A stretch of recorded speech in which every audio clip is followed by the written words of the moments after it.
Hello, this is Sherwood Tucker with American Ag Marketing and Trading Company, and wanted to bring this presentation to you on buying a call option.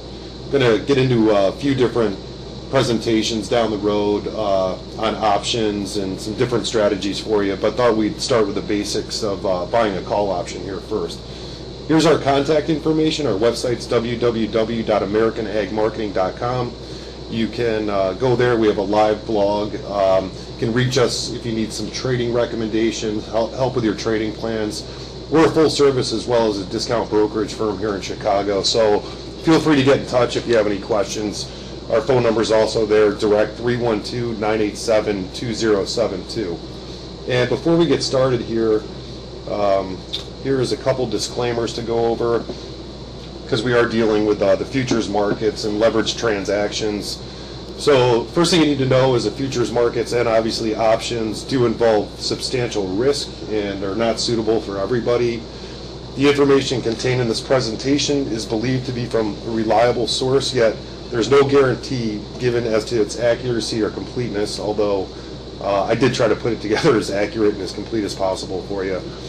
And this presentation is solely for educational purposes. Nothing herein should be construed as a solicitation to buy or sell futures or commodities. So moving along, the basics here. What is a call option if you're new to this? And that's primarily what this presentation is put together for, as beginning option traders. And what a call option is, as well as a put option, it's a financial contract between two parties that's traded on an exchange between a buyer and a seller, in which the buyer of the call option does have the right, but is not obligated to buy an agreed quantity of a particular commodity or stock under the stock from the seller of the option by a certain time, expiration date, for a certain price, which is the strike price in option terminology. The buyer of a call option purchases that option in the hope that the price of the underlying asset, whether it be a stock or a commodity, is going to go up or rise before that option expires. They do have limited life, which varies. And the buyer of the call option's risk is limited to the amount of the premium paid to buy that option, which is actually an advantage, because if you start buying futures contracts or deal in margin, then your loss can turn into a lot more than your original initial investment. On the flip side, the seller or the writer of the call option is obligated to sell the underlying asset to the buyer of the call at the exact price, which is the strike price, if the buyer so decides to exercise the option and do that. Not obligated to, though. The buyer's not. The seller of the call option's risk is unlimited, because the market can go up infinity, and if they're selling that call option to you, the buyer of the call is going to participate in profit as the market goes up, whereas the seller is going to lose money for every dollar that the market moves higher. The seller of the call option is either betting that the underlying asset's value is not going to rise in the future, or is willing to give up some of the upside profit potential in exchange for or return for the premium paid by the buyer, and then retain the opportunity to make and gain up to the strike price.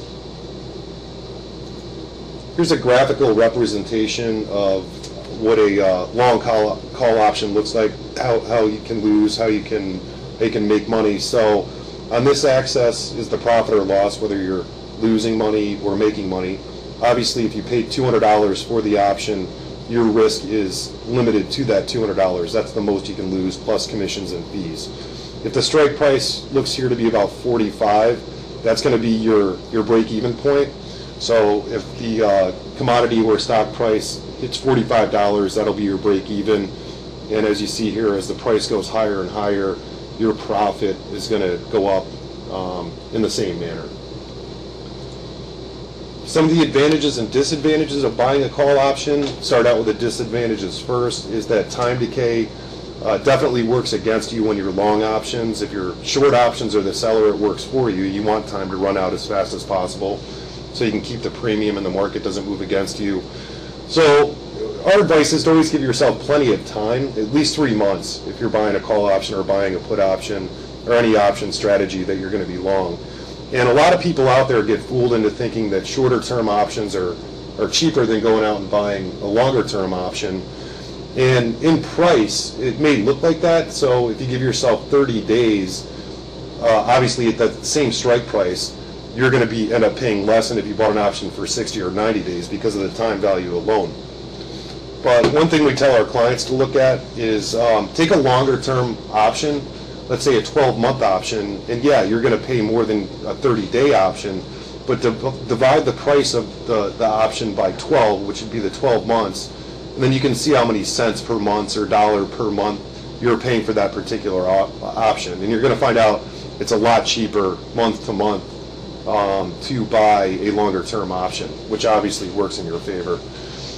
Another disadvantage of buying a call option is the potential loss, 100% of your money invested in that call option. So if you paid $200 for that option in the previous example, that's your risk, and you could lose all that money if the underlying or the expiration date, etc., are poorly chosen, just like in any other transaction.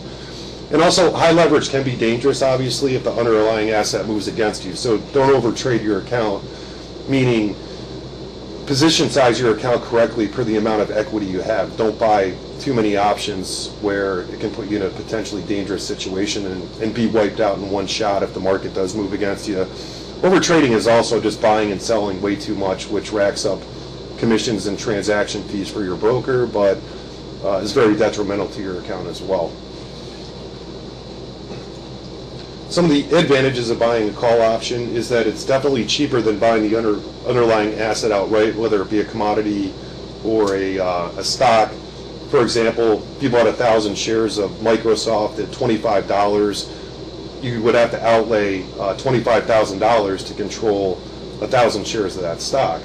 Whereas if you bought a call option, depending on the strike price you bought, you might pay $200 per option. You'd have to buy 10 of them to equal 1,000 shares. So you're looking at $2,000 compared to $25,000 as an initial outlay. Obviously, owning the underlying stock, you can hold on to it for an unlimited period of time as long as the company's in business, whereas there are expiration dates on options and it can run out on you, so it doesn't go on forever. And you have to be aware of that as well. There's far greater leverage in owning an option than owning the underlying asset. So obviously, if the trade does start moving in your direction, you're going to make more money than you would due to that leverage. It can also work against you if the underlying asset moves against you. But you got to look at it this way too, where sometimes bad things do happen to companies. So if you did own the underlying stock, in the example of Microsoft, let's say you bought 1,000 shares, so you have $25,000 invested into that, and something really bad happens, and before you can get out, the stock's trading at $10. Well, you just lost $15,000. Whereas if you were long the call options, yeah, you're going to lose probably all your money, but you only put $2,000 in to start out with. So to me, that's a big difference as far as risk reward. Makes you sleep better at night as well. Also, an advantage with call options is you do have unlimited profit potential, and again, your risk is limited. And you can sell your options at any time, either to cut a loss or lock in a profit. So if you bought a call option today, later in the afternoon, you felt that it wasn't doing as you expected and was headed lower and you wanted to get out, that's your right to do so, and you can do that at any time. You do have a lot of alternatives with option strategies as well, whether it's just being long a call or long a put or a bull call spread, etc. We're going to get into some of these different strategies in future presentations and webinars, but if the trade does start going your direction and you're long a call, depending on how far along it is, you can turn it into a free trade, meaning taking all your initial investment off the table and leaving the position on. So you essentially have a free trade with no risk, with unlimited profit potential. There's a lot of other things you can do too, but we'll get into that when we have more time. Another good factor is it allows you to be able to stay with a trade if it initially starts going against you, whereas if you own, let's say, an underlying futures contract and it started to move against you, you might not sleep so good at night because the loss potential is a lot more and unlimited, whereas in an option, you know what your risk is, so you can always formulate and calculate the worst case scenario there. So a lot of times if you do get into a trade, as you know that it will start going against you, and this allows you to hold on to your position. If the trend does turn around and starts going your way, you'll still be in there instead of panic selling out. Couple tips on selecting the markets or the correct options to buy. Only trade options or underlying assets, whether it be a commodity or stock, that are liquid markets and have big open interest. You'll be getting the best prices, as there's going to be a lot of participants in those markets. And if you need to get out, it'll be liquid too, so you'll get the best prices there. And try to ensure that you're using a trading system or methodology that's going to determine when you do buy a call, you want the market to go up. When you buy a put, you want it to go down. So if you're buying a call, you want to have a system or a methodology that indicates that the market is in an uptrend, or it's going to start one, and also be able to identify before you even get into a trade where you're getting out. So find a clear area of support, maybe to use as a stop loss, or whatever your methodology is to get out of a market. But you should definitely know where you're going to be getting out with a loss before you even enter the trade. Just helps to keep things simpler and keeps you more clear-headed. And buy options that are either at the money or in the money, meaning that the strike price of the call option that you buy is below or right at the current price of the underlying asset that you're looking to trade. And again, in expiration, this is probably one of the most important points, is give yourself enough time to be right. Always have a stop loss, and then always remember that time decay works against you, especially in the last 30 days of an option's life.